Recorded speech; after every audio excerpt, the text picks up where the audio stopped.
पाटलिपुत्र का पिंपलगढ़ गांव बहुत ही शांत और सुखद था। यहाँ के लोग एक दूसरे की मदद किया करते थे। गांव के लोग मिलजुल कर रहते थे और एक दूसरे के साथ खुशियाँ बांटा करते थे।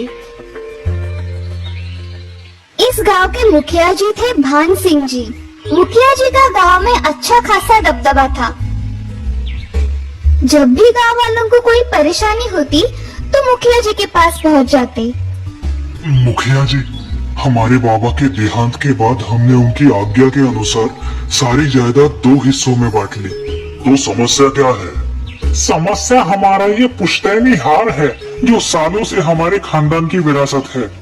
अब ये किसके हिस्से में आएगा हम ये नहीं समझ पा रहे। मतलब ये तुम्हारी माँ ने भी पहना होगा? हाँ, और फिर उन्होंने ये हार किसको दिया होगा? बड़ी भाभी को। तो अब तो कोई समस्या ही नहीं रही। जब तुम्हारी माँ ने ही अपना हार अपनी बड़ी बहू को दिया तो अब ये हार उसका ही हुआ, ना ये तुम्हारा है ना तुम्हारा। दोनों भाइयों को मुखिया जी की बात समझ आ गई और वो दोनों राजी खुशी अपने घर चले गए।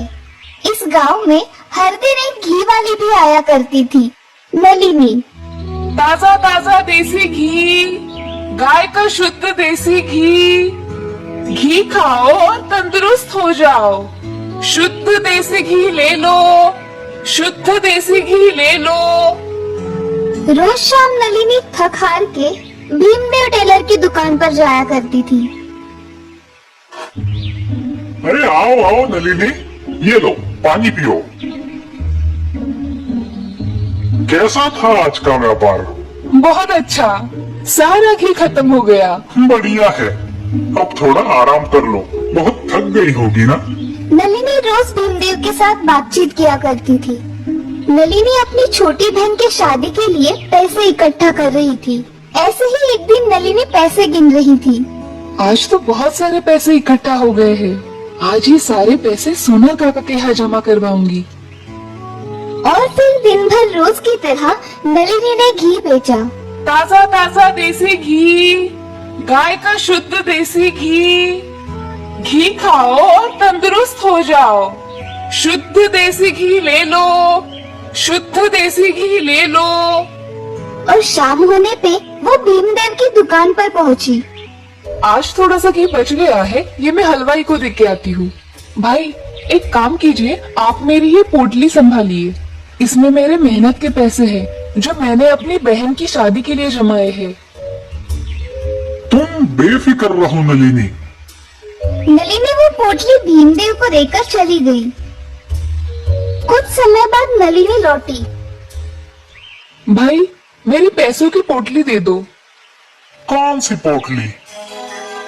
वही जो कुछ देर पहले मैं आपके पास रख के गई थी।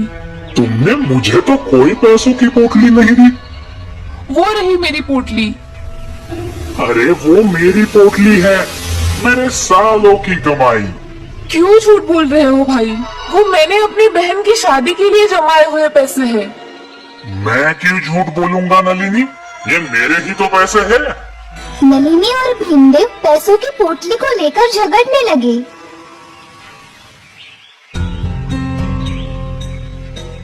मुखिया जी, मुझे मेरी मेहनत की कमाई वापस दिलवाइए। नहीं मुखिया जी, ये झूठ बोल रही है, ये मेरी मेहनत की कमाई है। दोनों ने मुखिया जी को अपना अपना दुखड़ा सुनाया। अब मुखिया जी भी सोच में पड़ गए। नलिनी, तुम्हारा बोलना है कि ये पोटली तुम्हारी है और भीमदेव तुम कह रहे हो कि ये तुम्हारी है। इसका फैसला हम कल शाम को करेंगे। नलिनी निराश होकर घर चली गई, लेकिन उसे मुखिया जी के न्याय पर बड़ा भरोसा था। अगले दिन नलिनी ने रोज की तरह घी बेचना शुरू किया। मुखिया जी ने उसकी गतिविधियों पर ध्यान दिया। तब उन्हें समझ आया कि नलिनी अपने घी वाले हाथों से ही पैसे लेती है। शाम में सभा वापस बैठी और मुखिया जी खुश थे क्योंकि उन्होंने समस्या सुलझा ली थी। नलिनी, अपना घी का घड़ा यहाँ लाओ। जी मुखिया जी। अब भीमदेव, तुम वो पैसों की पोटली यहाँ लाओ। लीजिए मुखिया जी।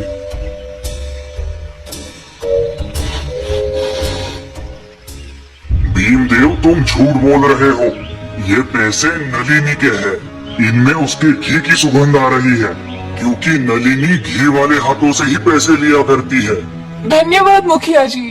और भीमदेव, तुम्हें नलिनी के साथ धोखाधड़ी करने के लिए जुर्माने के रूप में नलिनी को 100 सिक्के देने होंगे, और तुमने दोबारा किसी को धोखा दिया तो तुम्हें गांव से निकाल दिया जाएगा, समझे? भीमदेव का मुंह लटक गया और नलिनी को अपनी ईमानदारी से कमाए हुए पैसे वापस मिल गए। नलिनी खुशी खुशी अपने घर वापस गई।